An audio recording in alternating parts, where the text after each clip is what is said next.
2014లో నాకు blood cancer వచ్చిందని. వైద్యులు అన్నారు సుమారు 70-80 లక్షల దాకా ఖర్చు అవుతుంది.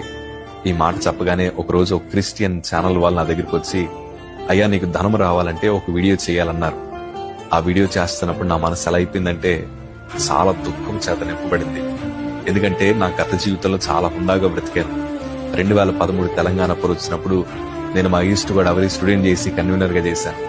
బైక్ రేసులకి కార్ రేసులకి వెళ్తా ఉన్నప్పుడు చాలా ధనం వచ్చేది.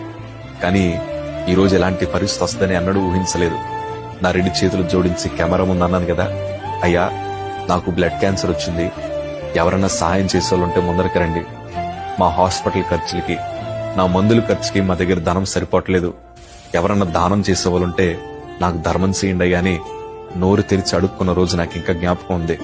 చాలా బాధ అనిపించింది. ఈ వీడియో ఎవరన్నా చూస్తే నా బ్రతికేమైపోద్ది, ఈ వీడియో ఎవరన్నా చూస్తే నన్ను హేళన చేస్తారేమోనని చాలా కృంగిపోయాను. కానీ గొప్ప విషయం ఏంటి తెలుసా, ఆ వీడియో రిలీజ్ అవ్వక ముందే నా ప్రభు మా కోసం నూతన ద్వారాలు తెరిచాడు. మా తల్లి ప్రార్థించింది, అయ్యా మేము మనుషుల దగ్గర చేతులు చాపే కన్నా నీ దగ్గర చేతులు చాపుతున్నామయ్యా, మాకు నూతన కార్యములు జరిగించు ప్రభు అని మా తల్లి ప్రార్థించింది. ఆ ప్రార్థన విన్న దేవాది దేవుడు మేము మనుషుల దగ్గర చేయి చాపక మునిపే నా ప్రభు నూతన ద్వారాలు మా కోసం తెరిచారు.